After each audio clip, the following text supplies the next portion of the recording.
5 menit saja ke depan berpikir, merenungi apa yang saya sampaikan. Teman-teman sekalian, kita ini sebagai orang beriman tahu, dunia ini akan dilaluin. Kita tidak akan berlama-lama di sini. Jangan sampai dunia ini menjadi target utama. Berantem gara-gara tanah, berebutan karena warisan, berebutan karena jabatan, kadang-kadang berebutan hanya karena masalah pasangan hidup. Untuk apa? Untuk apa teman-teman sekalian? Dunia ini mungkin di mata antum kelihatan besar kalau dekat.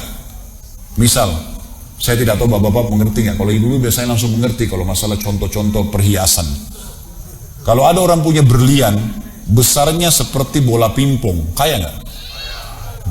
Rupanya ada juga bapak-bapak yang paham. Itu kaya luar biasa. Kalau dia punya berlian seperti bola basket, kaya nggak? Coba taruh berlian yang seperti bola basket itu di tanah, terus antum naik pesawat ke atas. Makin jauh, kelihatan nggak? Orang yang perebutkan tanah 1000 kali 1000 meter, 1 hektar, berapa hektar, tumpah-tumpahan darah. Karena kalau dia naik pesawat hilang semua tuh. Mobil mewah, bangga-banggaan dengan mereknya. Kalau kita naik pesawat kayak gentong-gentong lagi jalan. Cuma hiasan dunia. Apa yang mau dikejar? Gitu. Seorang mukmin tahu dunia hanya fasilitas saja untuk mengejar akhirat. Akhirat yang abadi teman-teman. Akhirat yang abadi, kejar di sana. Walad darul akhiratu lahiyal hayawan, kata Allah. Darul akhirah, tempat akhirat adalah kehidupan yang abadi. Di akhirat kata Nabi SAW, kalau seorang mukmin masuk ke dalam surga, tidak ada capek, tidak ada capek, nggak ada gangguan orang, nggak ada sedih, nggak ada penyakit, nggak ada buang air besar, nggak ada buang air kecil. Makanan dan minuman yang dimakan ahli surga yang tidak dibutuhkan oleh tubuhnya akan keluar dalam bentuk keringat yang lebih wangi dari bau kasturi. Nggak ada lagi masa tua, nggak ada masa anak-anak. Semuanya berumur 33 tahun.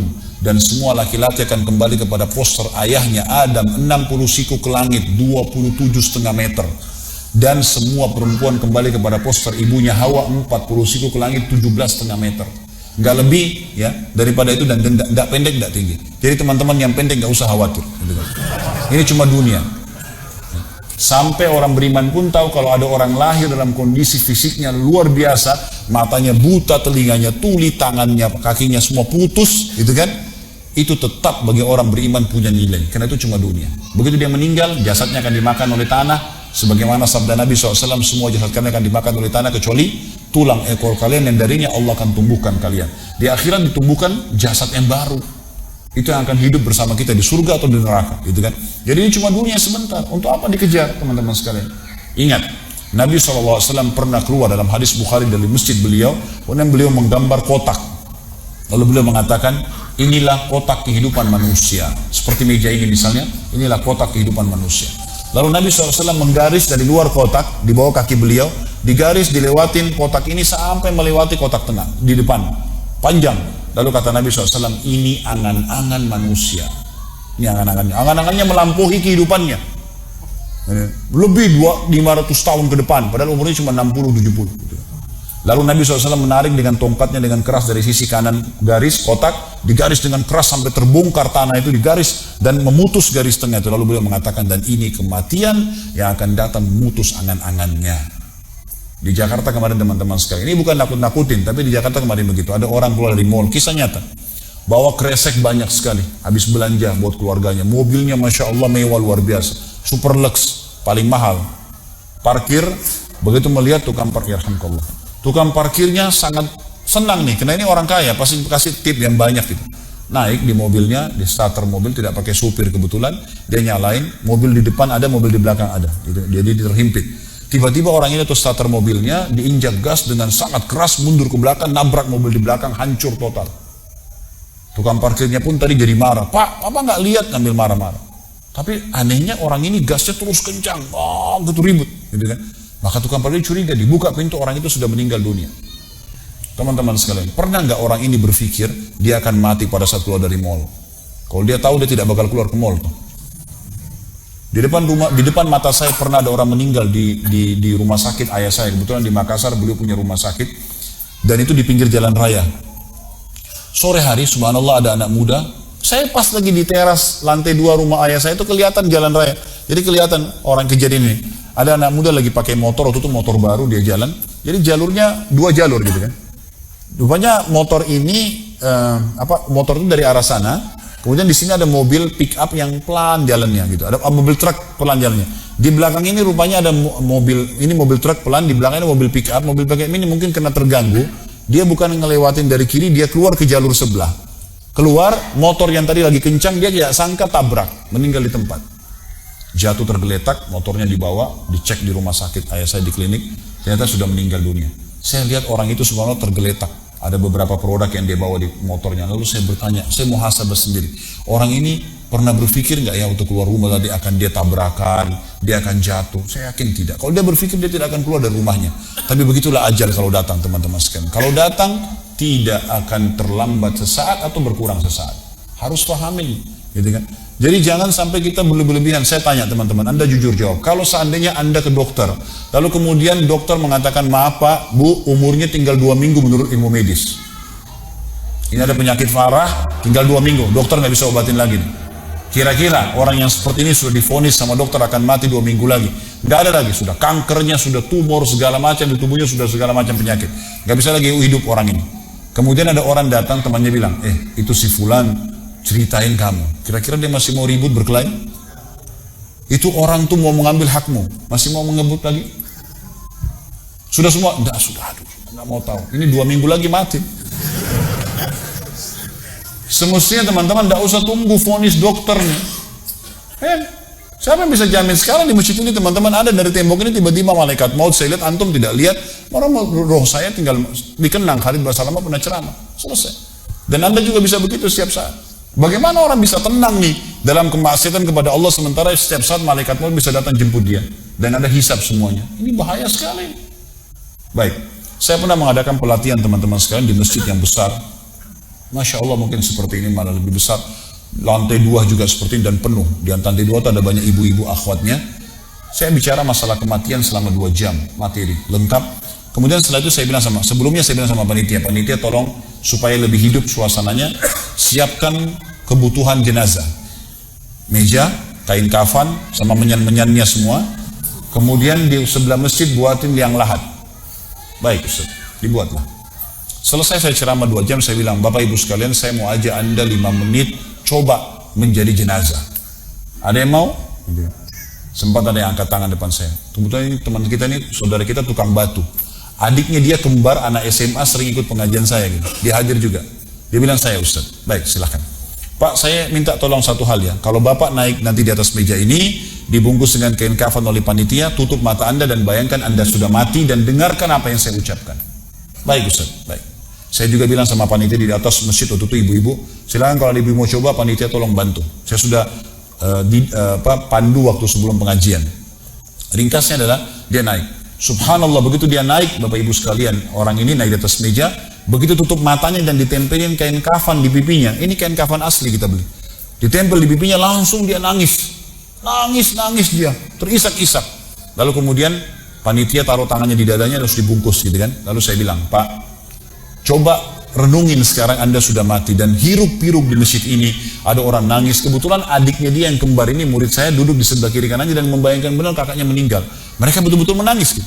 Ada jemaah-jemaah juga yang lain pada nangis. Nah, saya bilang hiruk-piruk masjid ini yang sedang menangis, ada yang sedang ngobrol, ini anggap di rumah Anda pada saat Anda meninggal dunia.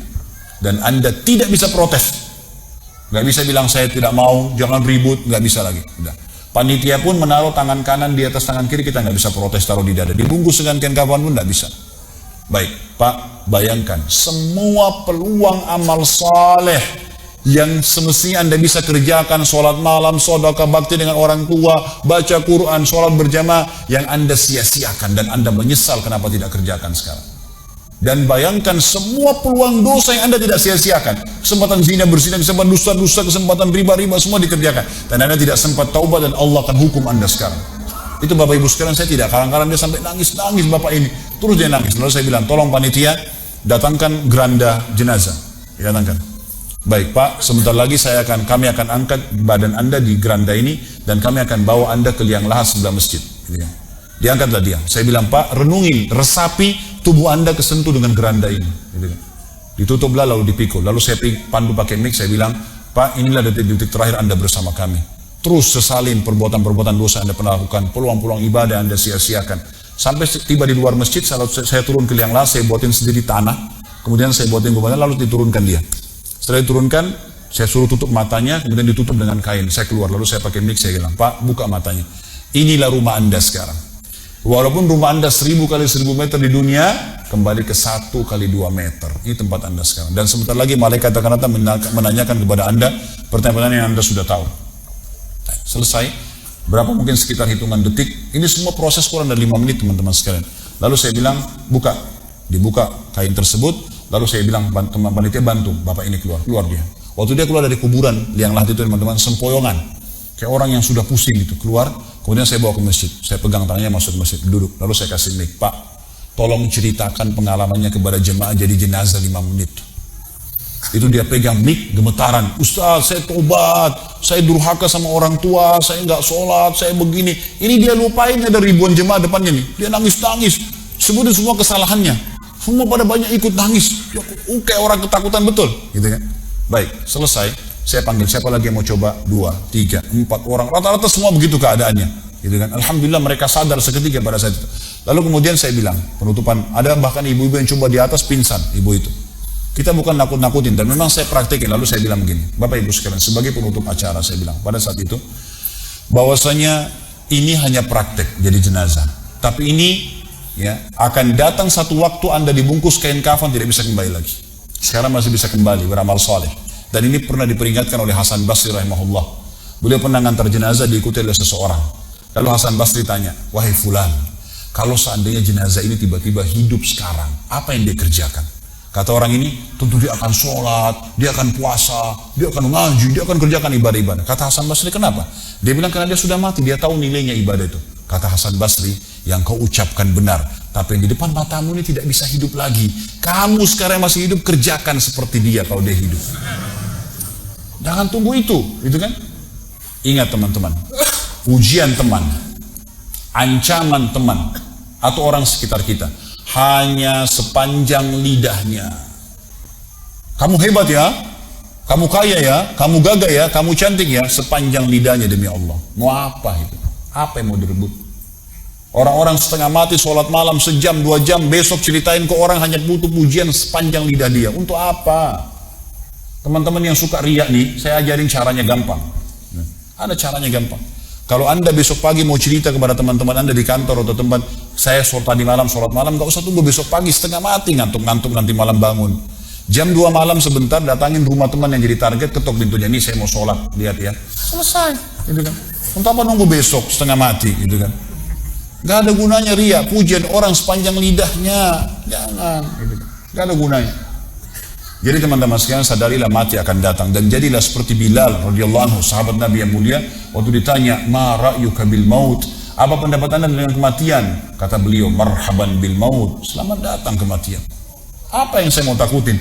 Apa yang dia mau takutin kalau selama hidupnya dari bangun tidur sampai tidur semua ketaatan? Pastilah terbalik, orang rindu, gitu kan? Orang mukmin itu rindu. Waktu terjadi perang Yarmuk tahun 14 Hijriah, waktu itu dipimpin oleh Khalid bin Walid, dengan di situ di dalam pasukan ada Sa'id bin Zaid. Sa'id bin Zaid salah satu dijamin masuk surga. Teman-teman bisa nonton serialnya di website di www.khalidbasalamah.com, ada serial sahabat. Saya ceritakan di situ ceritanya. Jadi kata Sa'id bin Zaid, waktu kami berhadapan dengan pasukan Bizantium, Romawi Nasrani ini, mereka jumlahnya 120.000 orang, dipimpin oleh pendeta-pendeta dengan salib-salib yang besar dari emas. Lalu mereka memukul pedang-pedang mereka di perisai mereka sambil melantunkan yel-yel mereka, sehingga membuat kami pun sempat nyali kami ciut, gitu kata Sa'id bin Zaid. Lalu subhanallah, datanglah Abu Ubaidah bin Jarrah, pimpinan perang yang lain, mengatakan, ya muslimin, beginilah, begitulah, semangatlah, pahala jihad disampaikan. Lalu tiba-tiba ada satu orang yang membakar semangat kami. Satu orang, dia datang mengatakan, wahai Abu Ubaidah, pimpinannya, wahai Abu Ubaidah, saya sekarang sudah tidak sabar, mau mati syahid, saya mau masuk sekarang ke sana. Gitu kan? Ada pesanmu untuk Rasulullah SAW? Ada pesan tidak untuk Nabi? Saya sudah tahu saya akan mati nih. Kata Abu Ubaidah, sampaikan salam kami dan kami memperjuangkan agamanya. Orang itu pun masuk ke musuh sendirian, menembus musuh tersebut sampai mati syahid. Kata Sa'id bin Zaid, Suatu saya lihat semangatnya orang tersebut dan tahu yakin dengan janji Allah benar, maka saya loncat dari kuda saya lalu saya tunduk, kemudian saya membaca Allahu Akbar lalu saya menyerang musuh. Semenjak itu rasa takut saya hilang dan akhirnya kami memenangkan peperangan. Jadi memang teman-teman sekalian, mati itu akan dilaluin dan memang mati sebuah pintu, kita harus laluin. Tanpa mati tidak bisa. Tapi orang beriman tahu mati itu justru kebahagiaan buat dia, karena semua yang bertahun-tahun dia kerjakan dia akan panen di sana. Semua kehidupan abadi ada di sana, maka dia rindu dengan mati. Tidak perlu takut, gitu kan? Toh akan datang. Jadi harusnya difahami masalah-masalah seperti ini.